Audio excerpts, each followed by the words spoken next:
Are you struggling for consistency in your sim racing? Does your iRating look like a roller coaster? If so, we have good news for you. The way to get more consistent is to first understand what you're doing differently than the professionals. And VRS is the answer. With our competitive subscription, you will have the telemetry, setups, tutorials, and everything else you need to fully analyze your driving. Our data packs and the ability to compare your driving with the best in the world will show you exactly where to adjust your inputs, change your driving line, and shave seconds off of your lap times. And our powerful and precise Direct Force Pro wheelbase and precision pedals are being used by some of the world's best drivers. All these champions agree that VRS hardware is not just the best on the market, it's also priced well below the competition. So if you're looking to upgrade to direct drive and the best pedals in sim racing, VRS is your answer. If you want to get better, get faster, and make it happen sooner rather than later, you owe it to yourself to find out why so many people are switching to VRS. You'll be so glad that you did. Visit www.virtualracingschool.com and learn why the best use VRS.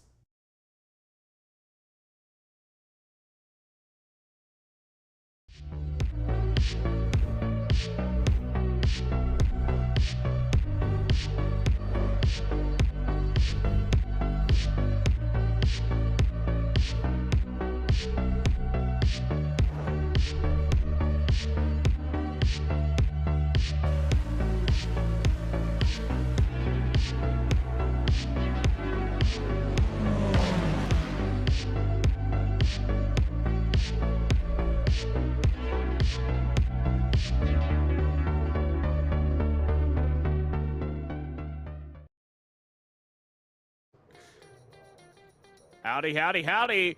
Deep in the heart of Texas, the Formula 3.5 Series makes its return here in Austin, Texas at Circuit of the Americas. I'm Austin. I'm joined by Sebastian Bosher-Williams with John Robertson in the production booth. You're here live watching Apex Racing TV.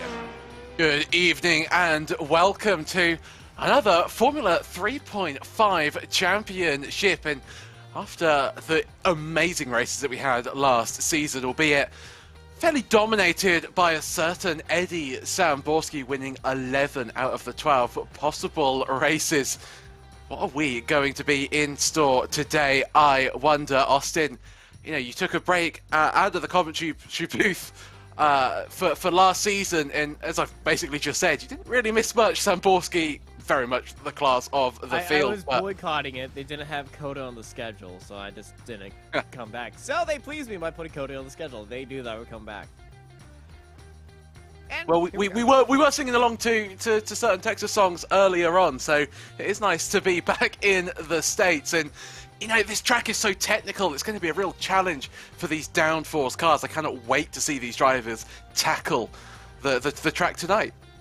It really is. The opening sector here at Circuit of the Americas is such a fun. You got the big red turn 1, and then you head into the S's of turns 3, 4, 5, and 6. Then it gets progressively harder to make these turns because it's a double apex of turn 6 at long right-hander, followed by a very medium speed left-hander at turn 7, and then a sharp right-hander up to a blind double apex left-hander over a hill. We're going to be seeing a lot of cars, especially in qualifying, struggle to get a lap clean. And then it's into a hairpin down that long back straightaway. We're going to be seeing a lot of the drivers use DRS, and then we head to here, the arena, and a very beautiful spot for some close and tight fighting before we head underneath the tower for this beautiful triple apex corner before my favorite corner on the circuit, turn 19. What a burger corner. Oh, we got a spin around. That's Graf. Well, he's kept it out of the wall, but that's going to be a unfortunate end to their qualifying. And turn 19 is so hard to nail. You want to just get onto the throttle as much as you can, but, you know, too much mustard, and that's exactly what will happen. Oh, it certainly was very reminiscent of, I think it was Daniel Kvyat in 2015 there, spun the tyres, and for him ended up in the barrier. So easy to do, and of course, you can't take the IndyCar line, run as wide as you like through turn 19. Track limits are so strict, so you've got to really I mean, you've got to mention it when you come to Kota, one of the most extraordinary. It was just one time. It was. I tell you what, Austin, I was just about to say Eddie Samborski's not said a lap, but he goes and proves me instantly wrong, heads to the top of the timing stands. I know it was one time at Kota, but it just lingers on in the memory. Yeah, and Eddie goes to P1, and boom goes to Dynamite. Funny thing is, that was his only good lap. His first lap was invalidated. It's so easy to get a 1x here. A lot of drivers complain about Kota with its track limits and how tight they are. Tight, serious, punishing strict. They are. Strict. Yes, they're not like, they aren't like certain Belgium tracks where you could dip a wheel off the side of it for an entire straightaway and not get an X. Oh, we're going there. I mean, we're only a few minutes into the season, and we're bringing up any motorsport and sim racing controversy we can find. But Kota, you're right. Hey, very at strict. least in iRacing, you don't have mechanics blocking cars coming out of the garage. Or motorbikes. Yeah, let's just get it all in here. As qualifying still very much underway, 1 or so minutes left to go, but off tracks are going to certainly be an issue today. It's very much like Spa, the old school Spa circuit. If anybody has been in iRacing long enough to remember driving that circuit, you almost really just have to treat the edge of the track with a lot of respect, stay well within 4 wheels inside the white line, and you should be good. And we're already seeing Samborski falling foul of those track limits. Marcus Alacron, late qualifying lap at the moment, the number 3 Alacron, a real contender in last season, really on the back foot already. I think he'll just get this lap in Austin, but really not comfortable for the for the Iberian driver, I should say. Yeah, it's not comfortable right there, but he's got to keep it on. But the time is out, and he's not going to get onto the line. And the 16-car grid is all set up and ready to go here. But let's walk you through it right now. Eddie Samborski is starting up on pole position, followed by Sergio Macias, Jesus Sieg, and Eric Weisemeiski in 4th place. Samuel Pizzica in 5th with Jorge Lopez in 6th place. Omar Baja and Jamie Byrne, the 2 Americans, in 7th and 8th, followed by Daniel Gallus and Dennis Cornu. Morgan Keenan, Cal Young in 11th and 12th. Behind them is Javier Brabanti and Leonardo Reiter, Simon Graff, and Marcos Alacron at the end of our grid, as we are all ready to rock and roll here at Kota, deep in the heart of Texas. And I'm gonna be honest, I'm all so excited for this right now.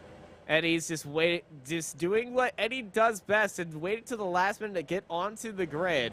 A lot of the Formula 3.5 drivers like to do this a lot. But Sergio, he's immediately on the grid, already looking up into turn 1. Big red corner. Official corner name, Big Red.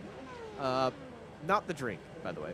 It's named after Red McCombs, local billionaire, gazillion. He's rich, okay?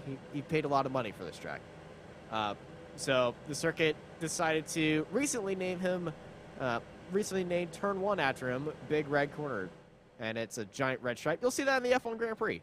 But yeah, all the drivers are now getting onto the grid, and let's start this season off with a bang. The 2022 Season 4 is getting ready to rock and roll here at Circuit of the Americas. We're just waiting for, one more car, Leonardo, at the back of the grid. All going to be about the run into turn 1. Some very famous battles have played themselves out. Watch for the start of the front 2. Could be so critical for today's race results. 1, 2, 3, 4, 5 red lights, and it's green here in America. Sergio, he's threw away the start. He revved up too much, and he actually spun up the wheels, and that's going to be Jason C looking down to the inside. Eddie Samborski into Big Red Corner, leads everybody out. Sergio holds it around Jason, around the outside. Samuel Pizzica and Eric Weisemeiski make a little bit of contact right there, and Eric, he falls to Samuel Pizzica around the outside and diving down towards the inside at the start of the S's. We got cars around. It was a big pile up at the S's. It was a little bit of a traffic jam. We saw, and I think that was Jorge Lopez diving up onto the inside, causing that. It was very, very, very, very ambitious move by Jorge Lopez. He saw an opening, he went for that opening, and if you don't go for a gap, you're no longer a racing driver, and that's what Jorge did right there. Went down to the inside, and innocent parties behind him all backed up, and you know, there's no brake lights on these cars, so nobody can tell when you're actually braking. We got a side-by-side fight right now. Marcos Alarcon up 8 spots right now. Then he's looking for number 8, but he's currently battling with Dennis Cornu right now. They're side by side they go. Sergio Macias down towards the inside, holding off Jason Sigan. Oh, we got a pile up as we enter the arena. Huge drama on the opening lap here.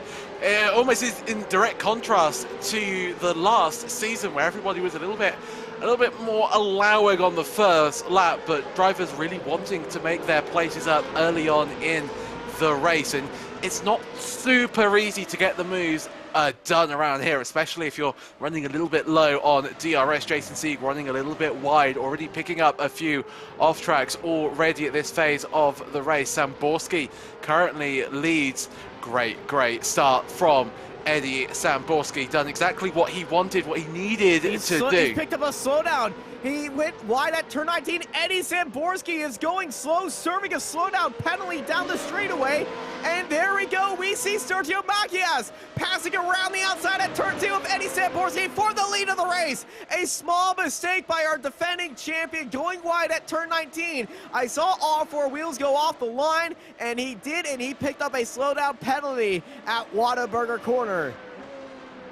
It's really unusual to see Samborski making a mistake. You have to go back to Phillip Island last season where he made the mistake, lost the race win. Will Samborski be unable to win today? I wonder. Macias in the race lead. He really needs to bolt. He needs to find as much pace as he can muster from his Formula 3.5 car. Extend the gap to over a second. Jason Sieg, Samborski versus Sieg down the back straight. I think, Austin, we're in for an absolutely stunning race, and we're only on lap 2. 18 more to go. Yes, we are in store for a great race as Jason Sieg, he's following up Eddie Samborski as Samborski is trying to chase down Sergio Macias ahead of him. And this is going to be a very entertaining fight indeed between these 3 drivers in a case of how aggressive do they go with each other, because I feel like there's going to be a small lapse of judgment of how much you could take in that final corner, and we might not see the only car get a slowdown penalty right there. See everybody keeping it very tightly in between the white lines right now, but Samborski, he is being caught by Jason. Jason could use his DRS right now and get a big advantage as we head up turn 1. So we know that Samborski is very tactical with his DRS usage. He doesn't burn them earlier on, and Sieg has admitted in interviews that he tends to use them a little bit more openly, uses them in the earlier phases of the race, so maybe that might be accounting for the pace differential. Samborski getting a great run through turns 1 all the way through the S's, but if these top 3 continue to battle, you've got Pizka in P4 just looming in the background, setting some absolutely I do apologize, setting some absolutely stunning lap times. Was the fastest driver on that last lap, so watch out for him, Austin. I mean, I think we're going to be really soon entering a 4-way battle for the race lead. I mean, Kota delivering, although Bitica runs a little bit wide through turn 11. That's going to dent his chances at gaining on the top 3. DRS is open. DRS is activated for Simon Pizka, but look behind him, 2 cars behind, up 10 spots, not setting a quality lap at all. Number 3, Marcos Alarcon has had a stonker of a first few laps, up 10 spots, and behind him, Jorge Lopez goes a little bit wide as he is under pressure by Omar Baja. But what a first lap by Marcos Alarcon. I think Alarcon really benefited from all of the incidents that happened ahead of him, but you have to have a wise head just to keep the car clean. It's ever crucial, and you're right, Alarcon, superb job by him. Macias, he's coming under so much pressure. He really needs to soak that up, not make a mistake, not do what Samborski did and run wide through the final corner. Turn 20 keeps it nicely within the track limits. Pizzica once again runs wide. Samborski, though, finding the pace 6 tenths quicker. Here's Eddie down towards the inside at Big Bend. Eddie Samborski looking for the lead of the race, and he's launched his move, and he goes a little bit, kept it tight off the exit, and then he slowly pushed out to the right to cover off any run that Sergio will get as the top three. Samborski, Macias, Sieg, 1, 2, 3. Eddie Samborski, your new leader, back in the lead here at Circuit of the Americas, starting off lap 4. I think, yeah, he certainly surprised me, Samborski, of just finding the pace over Macias so quickly. I thought we were going to see the patented Samborski approach to losing a race win. Stay behind the car for a few laps, let the tyres cool down, just manage your pace, and then have a burst of pace and go for it. But Samborski just had the pace over Macias, late braking through a turn 1. Great job. I have to say there's a few, not stragglers, but drivers that are further down the order that were involved in those first lap crashes, namely Jamie Byrne and Cal Young, the real victims of today's race, and they'll be hoping just... Oh, Leonardo Ryder, too. You're right, Ryder as well. He's starting to catch up to the back of Daniel Gallet, so at least he's got a little bit I of... believe Ryder started from the pit lane, though. It might be a fairly wise idea. We saw all of the craziness, the carnage on the opening lap, but you're right. I think Ryder did start from the pits, but he's catching up to Gallus, but Young and Byrne very much in no man's land at the moment. They'll just be ticking off the laps, seeing very wide through turn 19. If that's not an off-track, I don't quite know what is. That would have been an off-track, but that would have been a slowdown. Oh, hello, Mustard. Almost lost control of the bottle right there. Jason Singh getting very sideways, going to be losing a little bit of top-end speed. Chase out Sergio. He's gaining on him through that entire last sector, and then that final corner is just, a little bit too rough for him right there as they go through turn 1. But right behind him, the Italian Simone Pizzica chasing him down. Here's what happened to Jorge Lopez Exposito.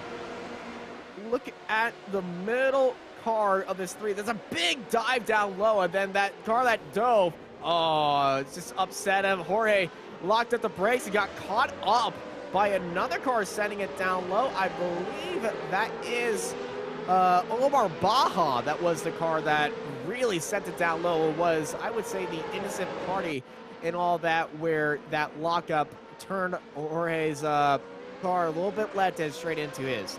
Though these Formula 3.5 cars are the most robust single-seaters that you will ever see. No damage that we can see. Well, you know, last season races were very much decided by who sort of got unlucky and picked up a little bit of floor damage. What has happened to Jamie Byrne? Turn 11 we go through, lights up the rear tyres. And too much mustard.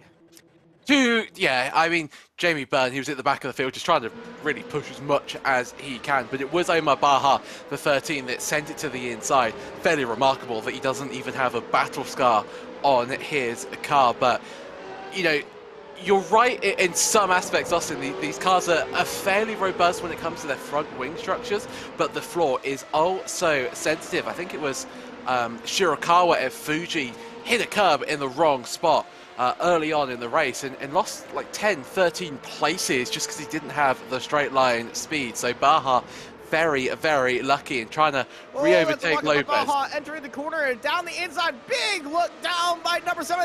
It's Morgan Keane getting a little bit offset. He saw the slow car, locked up on the brakes, back end went out on him and into the wall. Morgan Keane picking up a lot of damage on that front wing. He's going to have to go into the pits to get that repaired because this is going to be a long race for Morgan Keane right now as he drops 2 spots and falls to 13th place after that mistake.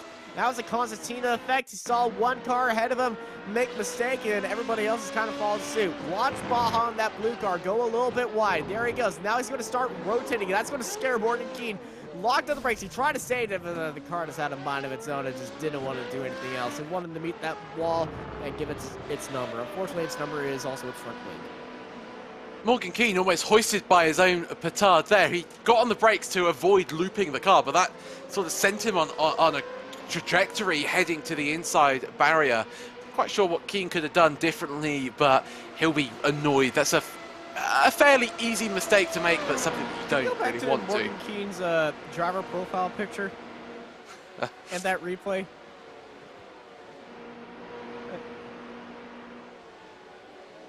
Must safety bury. I mean, He's gonna hate me for that. I had to. I thought that was a Fedora tip, and it was. Dennis Cornu under pressure from Omar Baha. Omar actually lost the place, didn't he, to Cornu after that wide moment through the final corner. So maybe Baha carrying a little bit of damage. iRacing works in wonderful, weird ways when it comes to its damage modeling. You can pick up damage without it being visually on the screen, but I think we're just seeing the dirty air really come into effect as the 14 of Graf goes so wide on the final corner. Before we actually saw Morgan Keane's crash on the exit of the final corner. It's actually stayed out. I'm not surprised. You almost got to just get out there, keep on lapping away. You're going to lose so much time coming into the pits. Of course, no fast repairs in this series, but you saw how much Keane was struggling with understeer in the dirty air through turn 19. That's something that it's going to be a nightmare. That's going to be something that everybody is struggling out there on the circuit. And as the race goes on, Austin, the tyres are going to wear down, and it's only going to become harder to keep the cars within the track limits. Only one car is not going to be suffering with dirty air. That is the number 1, Eddie Samborski, up into the lead and clear by 2.3 seconds. Omar Baha rotating that car around that hairpin and getting a good launch out of that corner.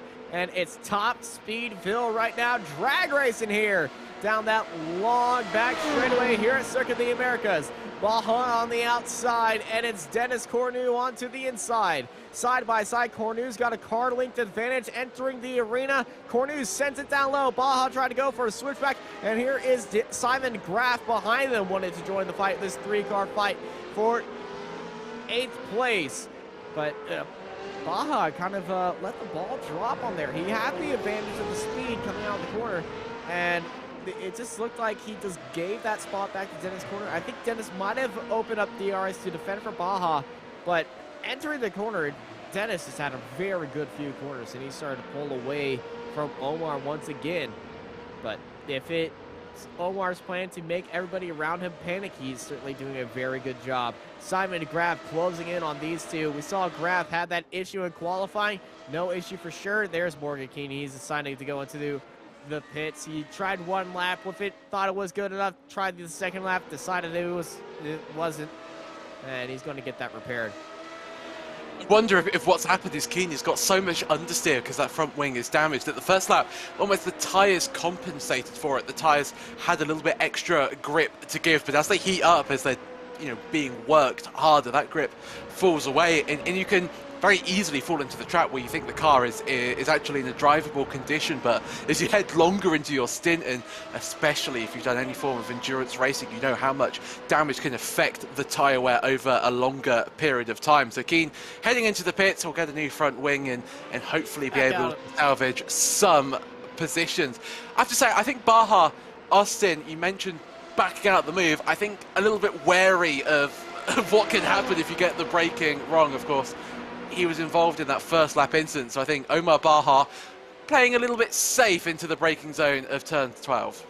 Yeah, we saw Baha have an issue on the brakes at the final corner, so I think he's just, yeah, you're right. He's just being a little bit wary, just being a little bit safe. Nothing wrong with that.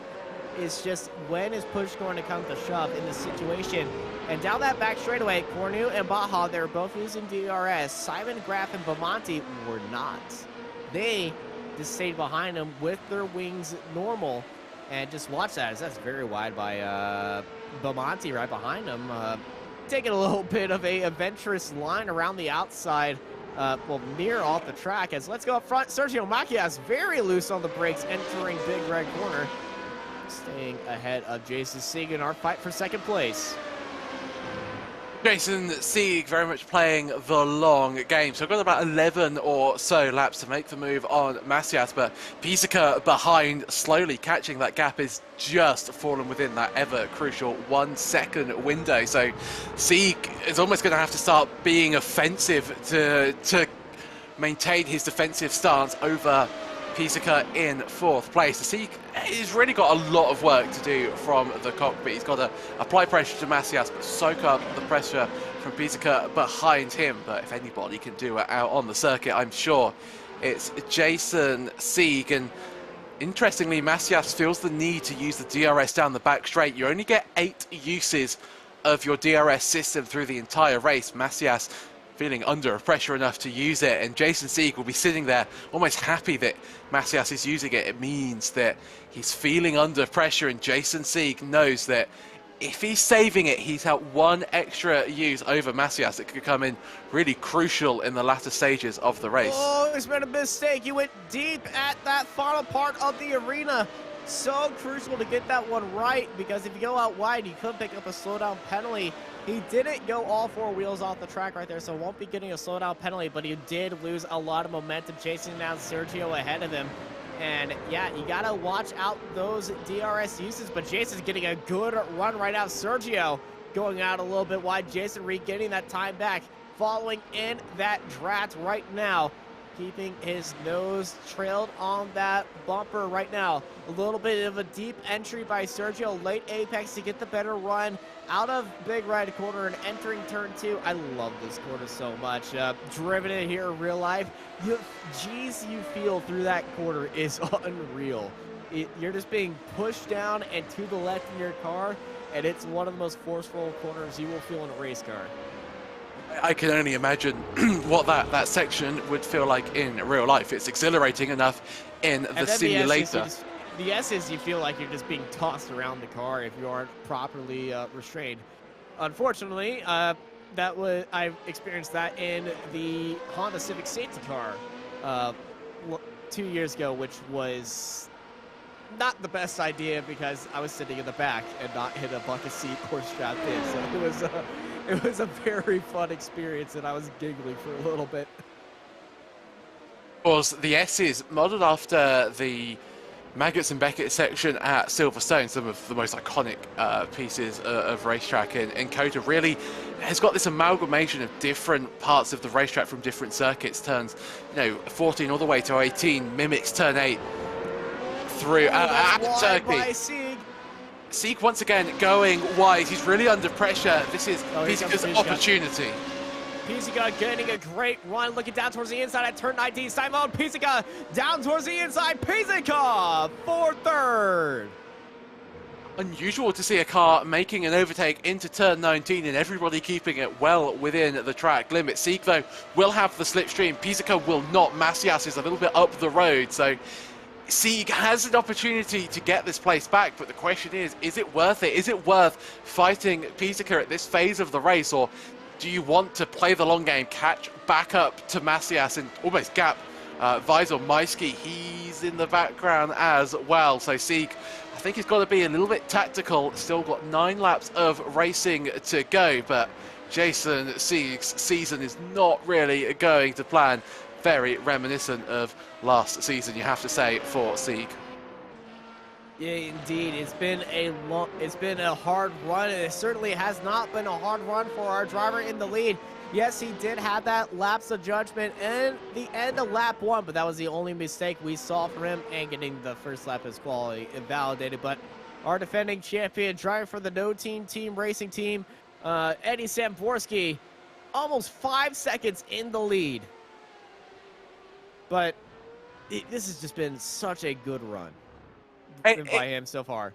It has. I mean, Samborski has got to be one of, if not the best driver in the Renault Formula 3.5 car. He's just got such an ability to drive it on the limit, as well as keeping the tyres in check and managing the tyre wear. Really reminds me of Lewis Hamilton. You could drive so quickly and yet keep the tyres in such good condition. What's happened to Pizzica? He's fallen off the back. Sieg has gotten past, and I wonder if that's either been an overtake or if Pizzica has made a little bit of a mistake.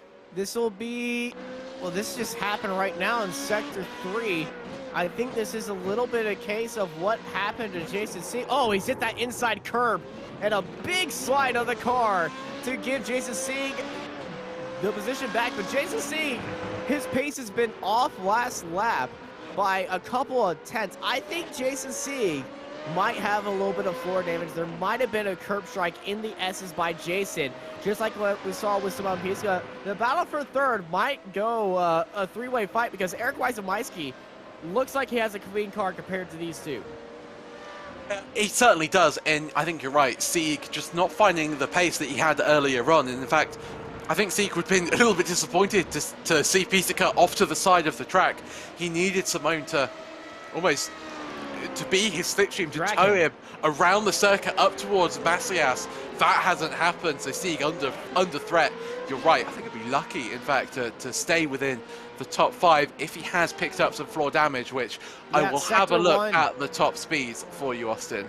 The Sector 1 time for Jason Sieg compared to Simone Pisika is just a little bit slower. Sector 2 is an entire 10th advantage for Simone Pisika. So Pisika definitely has the advantage in the first part of the track, chasing down Jason Sieg. So Sieg does have some bit of damage to his floor, which is going to be very unfortunate, as this is the corner that has been giving him a lot of trouble. It takes it very deep once again, and here comes Pisika. Pisika closing him down.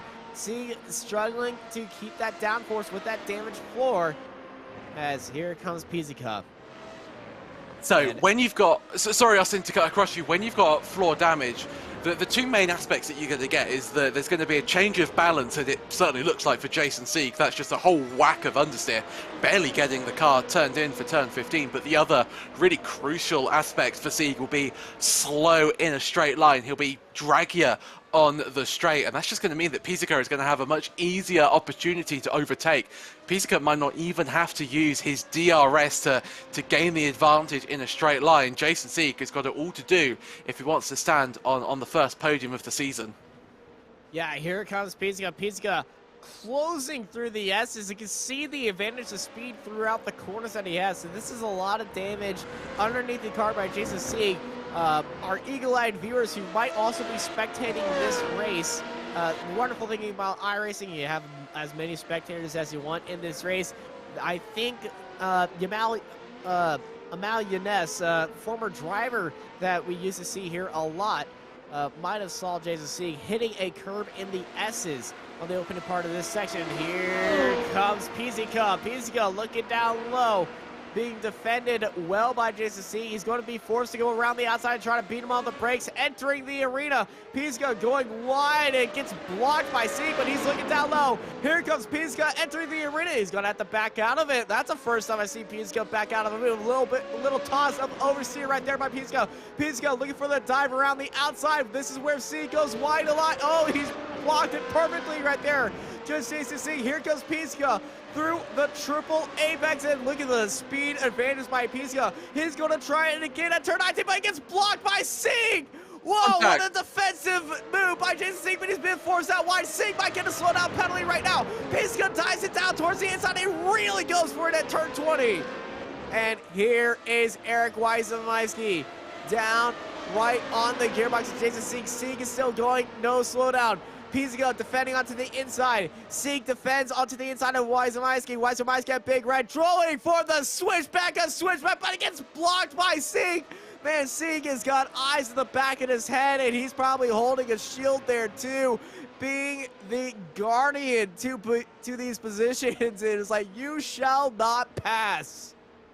Yeah, I'm not sure if that was Sieg defending or just getting turn 1 wrong. The lines are fairly similar. Weisemeiski, I think, will be a little bit upset with the move through turn 1. Pisika, great move. I think they actually made contact on the way down to turn 19. A little bit of netcode damage. I thought we were going to see at least one, if not two cars fly off the circuit, although that was not to be. Weisemeiski needs to get this move done as quick as possible if he wants to have a chance at Pisika. Pisika running away. Bonamati looking down towards the inside. Side by side, good look, sends it down low, and oh, got caught in the AstroTurf, and look at that recovery drive around the outside. Pamanti still side by side and wheel to wheel. Oh, boys, take a bow. This is beautiful racing right here between these two. A little bit of a lockup down the inside by Simon Grapp, but Pamanti holds it around the outside.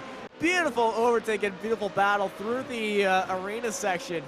Oh, we got battles at the front, we got battles at the back, and I'm having a great time here deep in the heart of Texas. Another replay. Daniel Gallus is heading into turn 19. Actually, this is heading into the arena. Oh, a little bit too much mustard.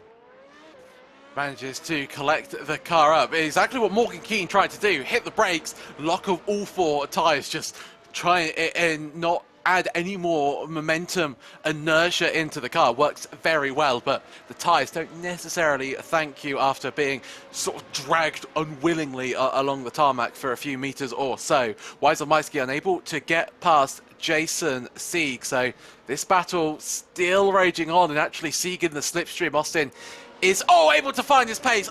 So wide though through the S's turn 6. That's going to give a huge opportunity to Weiselmeiski. Sieg's tires will be so screaming. Those tires are going to be screaming. This is going to be Weiselmeiski's chance to go around the outside. We saw the switchback of Dreams at turn 1. Is he going to try to go it again? We got a lot of smoke as that's Pizzica going miles wide. He's looking like he's taking a trip up to Round Rock, Texas with that line. As here comes Eric Weiselmeiski on the gearbox. He's looking around to the outside. And Pizzica might have a slowdown penalty from that extremely wide venture around the outside at the hairpin. And Weiselmeiski's got a wheel on the outside, but wonderfully blocked by Jason Sieg. Weiselmeiski has had so many opportunities. And here's Baja and Dennis Cornu going side by side. Baja sends it up low and gets it through there. Baja up into 8th place. But what a fight that we are seeing for 3rd place up ahead of us. Superb car control by all involved. Actually, I was surprised that Omar Baja was so willing to dive it to the inside. I thought as soon as he turned the wheel, the car was going to lock up and he'd go straight on. Didn't happen, so Baja up into 8th place. Sieg and Weiselmeiski, what an absolutely superb battle that is. And it seems that Pizzica, as soon as he sort of gets out just ahead of Sieg and Weiselmeiski, Pizzica either makes a mistake or just has a slow lap, and Sieg and Weiselmeiski are able to catch up once again. Sometimes you just get the lapse of judgment and you just make a small mistake. And we've been seeing this by Pizzica throughout racing. Like, it's not the most consistent driver, but anybody can suffer from just a small lapse of judgment. And I've done it, you've done it. These drivers don't rarely do it as much as we do it, but it still happens. This is a very bad Dennis Cornu getting a big waft of understeer from that dirty air, and that will really mess up your rhythm through the S's right now. You can see how much advantage that gave to Omar Baja to pull away, and how much Dennis Cornu is struggling to wheel that car around here. Yeah, it's almost like the Suzuka S's. Once you get out of step, especially at the start of the S's, it just compounds. It just gets worse. And I think that's the first time that Cornu would have actually gone through the S's with dirty air over the front wing. So he's got less grip than he expects. And you're right, it's pretty demoralizing. And as soon as he realized that he went offline, you just have to sort of almost just accept the bad line, add a little bit more steering lock. You're going to burn out the front tyres, but there's not really much else you can do. But hopefully Cornu has learned his lesson, so when he comes around for the 17th try and the second try in Dirtiette, he'll be much more able to judge the grip that he'll have available to him. Samborski sets another fastest lap of the race. Mastias in a very comfortable second as well. But it's all about this battle for 3rd. Pizzica on that last lap didn't have a lapse in judgment. Had a very tidy lap, quicker than Sieg. Weiselmeiski and Sieg looking like that's the battle, with Pizzica just edging away, but anyone here can make a mistake and we'll be right back in to some absolutely superb racing. Yeah, lap 17 out of 20 right now. Jason Sieg still holding off Eric. Eric is kind of fallen back from these two. Looks like he's had a small issue last lap in that final sector, an entire second slower than Jason Sieg. So I feel like Eric might have gone a little bit wide at turn 19, maybe turn 20, and just had a little bit of a half spin. But Jason could have a lap to breathe just a little bit and try to put some pressure on Pizzica ahead of him, because last lap, some of Pizzica and Eric are very on pace with each other. But in the opening sector, Jason Sieg has the advantage this lap. Pizzica feeling the need to zigzag his way down the back straight, almost ended up in the red sort of AstroTurf on the extreme inside of the circuit. That's paint, that's not AstroTurf. It looks like AstroTurf from where I'm sitting. It looks like AstroTurf until it rains. Then if you're a few NASCAR drivers, you won't realize that that's not an AstroTurf, that's paint. Oh, Pizzica very wide through turn 15. Manages to collect it up on the exit, but Sieg on this lap is just absolutely storming. He's already 3/10 up, and I think by the end of this lap, Pizzica is going to have to start thinking once again, Austin, about throwing a few defensive maneuvers if he wants to keep his podium spot. Now, turn 15 is such a wonderful corner. I love how it's set up inside that arena. It's such a sharp hairpin. You can either take it very early in the apex for a very defensive or offensive dive, or you can take it very wide and prioritize that late apex move to get the better exit and a more defensive line heading through that triple corner and getting the speed run through there. And when you got cars side by side, you're going to be seeing the best of both worlds. And there's also a third line in there, which is kind of in the middle. It's the best of everything, but in a battle situation, you do not want to be in the middle line at all. It's either you're sending it up early or you're sending it late and just praying that the other car stays right. Undoubtedly. I tell you what, Pizzica really struggled on that last lap. I think Sieg is using this opportunity. We've got 2 laps left to go in this race. He's going to have to use all the DRS as much as possible. I tell you what, you see, I think Sieg, I wonder if he has picked up a little bit of damage, but it seems to almost be negated when he gets into the slipstream of a car. So maybe just now carrying the understeer and that sort of pace differential that I talked about on the straight is sort of being nullified. That was very slow though through turn 12 for Jason Sieg. Weiselmeiski looking very, very rapid. He could be in contention for third if he manages to make his way past Jason Sieg fairly quickish. Indeed he can, and Weiselmeiski's back in the fight. Jason Sieg's going to have to go back to looking at the battle behind him instead of the battle ahead of him, because even though he is closing in on Pizzica, if he starts battling with Eric, it's going to get a lot tougher. New fastest lap of the race by Eddie Samborski, up 9 seconds in the lead. So Eddie Samborski doing Eddie Samborski things. Very much the motto of it's definitely last season. I think it's going to be the same of this season, at least if this COTA race is anything to go by. Simon Graf and Bonmarti, they're still very close at the moment. I think Bonmarti made most of his overtakes off the track rather than on it. So Simon Graf holding a little bit of anger against him, and don't discount what effect that can have. This battle, another battle that will undoubtedly go down to the line.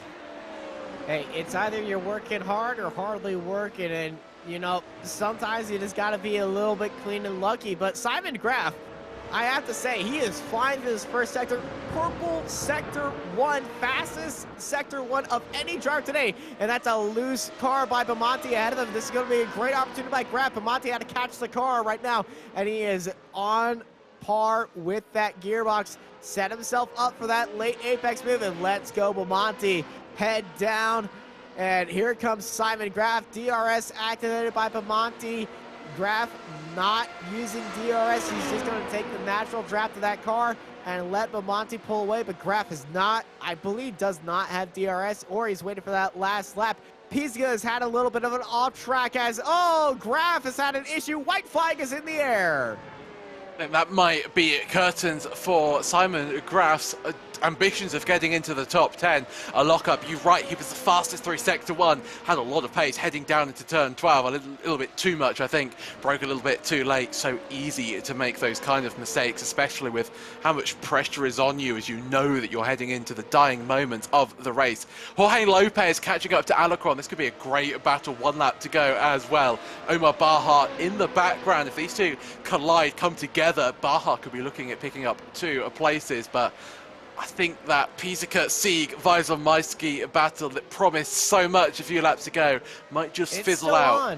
It's still on. Pizzica did extend the track just a little bit. I saw his name go a little bit right. They are separated just by a little bit. They're not as close as these two right now in the fight for 6th place. Lopez looking. We know Lopez will go for a move if push comes to shove. We saw that at the opening laps. He saw that big gap down low, and it's like, well, I know everyone's just playing it safe. I'm just going to go for it right there. Gentlemen's agreement aside, Lopez will go for that move. And up ahead, here's Pizzica versus Sieg. Sieg climbing just clawing his way down that straightaway. Pizka glued to that bottom line. He's going on to the outside. Here comes Pizka drifting back up the track. Sig and Pizka wheel to wheel, nose to nose, bumper to bumper. Well, wheel nut to wheel nut. And he goes forced out wide by Pizka. He misses his brake point just a little bit, just playing it just a little bit safe. Pizka stays ahead of Sig. Pizka in third, Sig fourth, Wyzemaiski in fifth, but in number one, it's car number one, it's Eddie Samborski taking the win here deep in the heart of Texas at Circuit of the Americas and the first win of the season. He's followed by Sergio Macias behind him, but the fight that we all want to know is who is in third right now. There's Pizka heading into the final corner. Takes a little bit of a dip down low. You got one corner to go for Pizka. Simon Pizka is going to finish in third place, followed by Jason Sig and Eric Wyzemaiski right behind him. Superb, right? Marcos Alacron just easing ahead of Lopez, up 10 spots from the back of the grid all the way to 6th. Beautiful run by Marcos Alacron. Nice recovery drive. Certainly was. Alacron, I think, will be very, very happy with his result. I take it back. That battle for third certainly had not fizzled out in any way, shape or form. But Pizka, superb defensive driving. And Eddie Samborski might be a little bit disappointed with this race. And I only say that because although he has the fastest lap, he hasn't continued his tradition of blasting in a superb fastest lap on the final lap of the race. In fact, he went some 0.2 of a second slower than his previous best effort. So I think Samborski might be slacking off in the fastest lap department. Maybe something to question him about in the interviews in a few minutes. I'll have you know, he listens to these broadcasts back. You just gave him fuel to prove you wrong for this entire time. So if anyone gets tired of Eddie winning over and over again, you have Sebastian to blame. I mean, I would totally take responsibility for that. I mean, if this is not fired up Eddie Samborski, I would love to see what magic, to be honest, he can perform at the wheel. And Samborski already into the pits. That was a racing in lap. I mean, Samborski does not miss any opportunity to do practice. He, if you ever watch his qualifying, at the end of qualifying, he will complete his laps and then stop on the grid and do practice start after practice start to perfect his start to the race, to maintain his position, to gain positions if he needs to. Sergio Macias as well, superb race from him. Light to flag second place. Well, actually, he led, didn't he, for a few laps, although that amounted to nothing. But Macias, superb job. Yeah, fantastic result right here. Let's take you through our results. Samborski with the win, followed by Macias, Pizka, Sig, Wyzemaiski, Alacron, Lopez, Baja, Corneo, Pamonte, Graf, Gallus, Ryder, Young, Keen, and Byrne at the end of the grid. But what a fantastic opening season here. Opening to the 2022 Season 4 here at Circuit of the Americas. Gosh, this track always delivers. I know it's not a popular track. I know a lot of people do not like it. I'm biased like crazy. I think everyone knows this right now. But, geez, what a fantastic, fantastic race. And one driver that was fantastic over everybody else. Well, he had the number one. He only made one mistake. Well, two mistakes if you count his first qualifying lap, which we aren't going to talk about. But at the end of his first lap, got his slowdown penalty, decided, no, that's okay, and still went to go to win by 10 seconds more. Ladies and gentlemen, Eddie Samborski. Thank you, Austin. That was, man, I changed over to the new brake elastomers, and I do like them, I swear. But I wouldn't say I've got it sorted out yet. Yeah, that first lap I went to turn in, the car had much different ideas. Holy cow! I about wrecked 3 times there. I was like, yeah, no, corner to the left, corners to the left, and the car's like, nah, we're going straight, bud. Enjoy this. I heard the cheap tickets at the UT versus UTSA game tonight. I just want to go see that game. Yeah, exactly. And then, I'm like, when will it end? I saw the stands coming up, and I was like, I'm going way too fast for this here. And then finally the car settled down.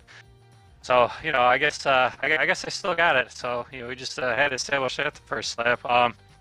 I was trying to build a gap. I took the wrong gearing. I thought I was going to get overtaken into one and down the first straightaway. So I took overtaking gearing, and then them guys were fighting behind me. So I was trying to build a gap, and I overdid it. So just purely driver error. But no, it was a good race. I mean, I didn't hear anyone complaining, so maybe people all survived. Yeah, there was a few incidents back there, but no real big incidents. But it was a beautiful start to the season, Eddie. It's the best way to start a season by winning the first race by a good gap. Yes, there was that small issue with your brakes, but hey, start of the season, gremlins always happen. Just look at Red Bull right now versus Ferrari. Yeah, absolutely, man. And then especially in qualifying, that was not on purpose either. I was on a flyer too. That really upset me. But it was good fun. I got to thank Apex, you guys, for doing the broadcast. Anyone who's in the booth, anyone who watches, anyone who donates, it's always good fun. Let's try to keep it going. And thank you so much for all the effort you put in for this series and to get it broadcasted each season. Congrats on the win, Eddie, and hope you have a good afternoon and enjoy this small break before we head back for round number 2. Yeah, I will, and we'll see you guys in a week. I think it's Watkins next week. That'll be exciting. You can't get away there unless there's a massive incident, so... Yeah, Watkins is going to be a return to a bunch of classics. Eddie Samborski, as always, a pleasure to have you in the commentary booth after each race. Sebastian, how are you feeling? Any closing words before we head off to Watkins? Just utterly superb racing once again. Cannot wait for Watkins Glen. It always stirs up some superb racing, and I always love the Formula 3.5s. It seems such a perfect mix between power, a great V8 sounding engine, but you've got the power, you've got the downforce, you've got the DRS tactics. It always creates exciting racing, and 1 week's time, Watkins Glen, what more could you ask for? Well, a cold beer in my right hand and something else, but it's going to be a lot of fun. Thank you, everybody, for joining us here in the opening week here at Circuit of the Americas for the Formula 3.5 start of the season of Season 4 of 2022. I've been joined by Sebastian Boscher-Williams with John Robertson in the production booth. I'm Austin Knight, and I hope y'all have a good night.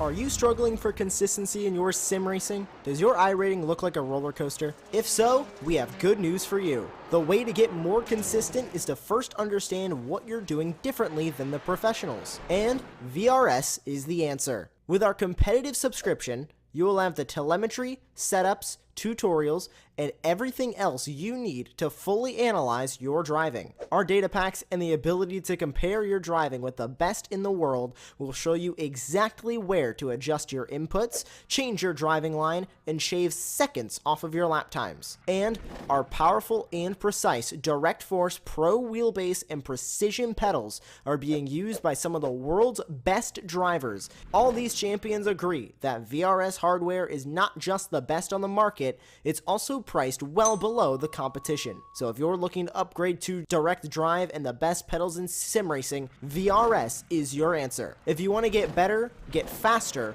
and make it happen sooner rather than later, you owe it to yourself to find out why so many people are switching to VRS. You'll be so glad that you did. Visit www.virtualracingschool.com and learn why the best use VRS.